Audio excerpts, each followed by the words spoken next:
Level playing field তৈরি না হলে নির্বাচন দিয়ে কোনো লাভ হবে না, শাইখে চরমোনাই।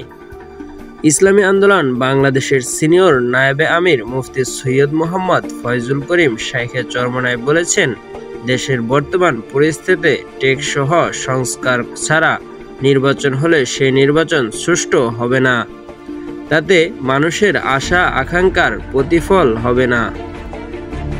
মানুষ সঠিকভাবে ভোটাধিকার প্রয়োগ করতে পারবে না। এমন অবস্থায় নির্বাচন হলে কাঙ্ক্ষিত প্রার্থীকে ভোট দেওয়া যাবে না। কালো টাকার ছড়াছড়ি, পেশাজীবীদের ব্যবহার বন্ধ হবে না। তিনি বলেন, লেভেল প্লেইং ফিল্ড তৈরি না হলে নির্বাচন দিয়ে কোনো লাভ হবে না।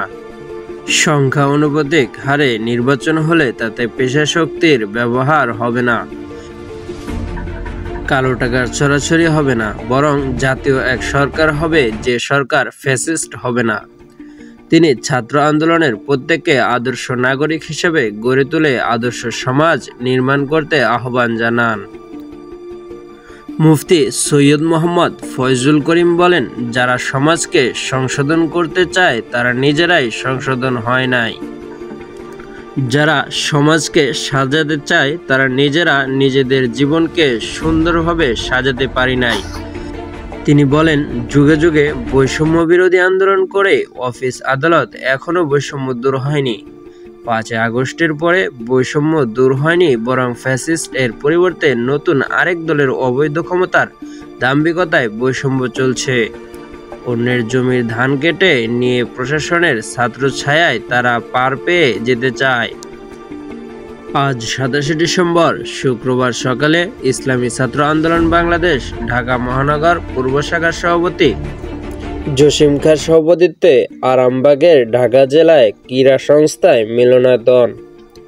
বিকালে ইসলামী আন্দোলন বাংলাদেশের ঢাকা মহানগর দক্ষিণ শাখার সভাপতি মোহাম্মদ আব্দুর রহমানের সভাপতিত্বে সেগুনবাগিচার ক্রাইম রিপোর্টার্স অ্যাসোসিয়েশন মিলনায়তনে পৃথক 2টি সম্মেলনে প্রধান অতিথির বক্তব্যে তিনি উপরোক্ত কথাগুলো বলেন। ইসলামী আন্দোলন বাংলাদেশের সিনিয়র নায়েবে আমির বলেন, 5 আগস্টের পরে চাঁদাবাজি, গুন্ডামি, দখলদারিত্ব, ঢাকা বিশ্ববিদ্যালয় হত্যা, বিচারবিহীন হত্যা ও মা বোনের ধর্ষিত হচ্ছে। থানায় থানায় মির্জা মামলায় পাহারা হাইকোর্টের বিচারপতি এজলাসে থাকার পরেও তার বিরুদ্ধে মামলা হয়। দেশ কোথায় আছে?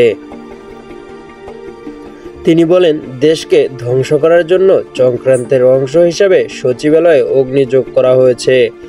সচিবালয়ের আগুন পরিকল্পিত। এই আগুন যেন তেন নয়, পরিকল্পিতভাবেই লাগানো হয়েছে। বিগত সময়ের সমস্ত অপকর্মের রেকর্ড জ্বালিয়ে দেওয়া হয়েছে, যাতে অপকর্মের কোনো রেকর্ড না থাকে। সাদিকুল ইসলাম, উন্মুক্ত বাংলা।